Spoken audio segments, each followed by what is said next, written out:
القرآن للذكر فهل من مدكر. In this video we will be doing another surah, so if you thought the verses in the previous reading practice was long, then you've got to see this one. This one is longer. So you will find some verses which are this long and even longer than this. So you need to ensure that you are ready to read them. Once again, we'll go through the reading practice. This is surah number 66. It's known as Surah Tahreem.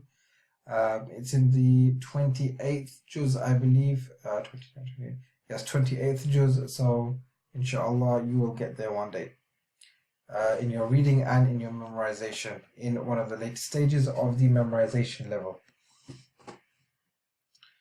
So we're going to start off again. We'll read it as these are long. We'll still do it 3 times inshallah together, and then once again we'll do it all together in one go. So أعوذ بالله من الشيطان الرجيم بسم الله الرحمن الرحيم يا أيها النبي لم تحرم ما أحل الله لك تبتغي مرضات أزواجك والله غفور رحيم يا أيها النبي لم تحرم ما أحل الله لك تبتغي مرضات أزواجك والله غفور رحيم يا أيها النبي لم تحرم ما أحل الله لك تبتغي مرضات أزواجك والله غفور رحيم قد فرض الله لكم تحلة أيمانكم والله مولاكم وهو العليم الحكيم قد فرض الله لكم تحلة أيمانكم والله مولاكم وهو العليم الحكيم قد فرض الله لكم تحلة أيمانكم والله مولاكم وهو العليم الحكيم وإذ أسر النبي إلى بعض أزواجه حديثا فلما نبأت به وأظهره الله عليه عرف بعضه وأعرض عن بعض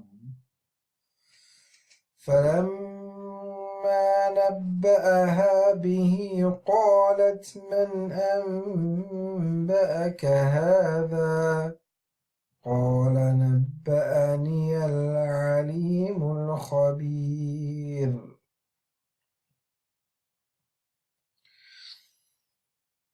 وإذ أسر النبي إلى بعض أزواجه حديثا فلما نبأت به وأظهره الله عليه عرف بعضه وأعرض عن بعض فلما نبأها به قالت من أنبأك هذا قال نبأني العليم الخبير. So I've stopped here to make it easy for you here. أعوذ بالله من الشيطان الرجيم بسم الله الرحمن الرحيم يا أيها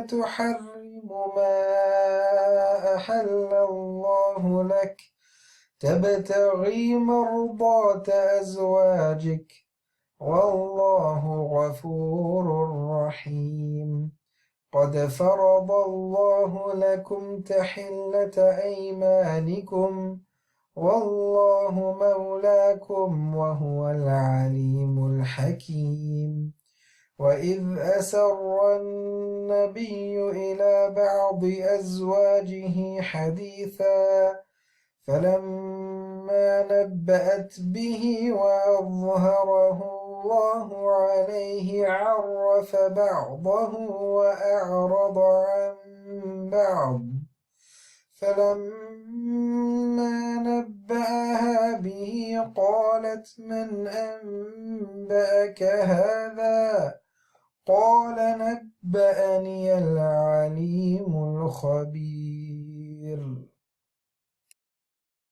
Salam Alykum. Be sure to download your free implementation workbook. We go through it step by step. All the videos correspond with it. We have laid it out very strategically so you can master Quranic Tajweed and Quranic Mastery and implement it while you go along. Okay, so be sure to download this and it will help you on your journey. It's free to download. The link should be in the description. Salam Alykum. If you enjoyed this video, guys, please like this video so we know you enjoy it, as we can make more. Please write a comment and tell us what you thought about the lesson. And don't forget to subscribe. Subscribe now. Jazakallah. Assalamu alaikum.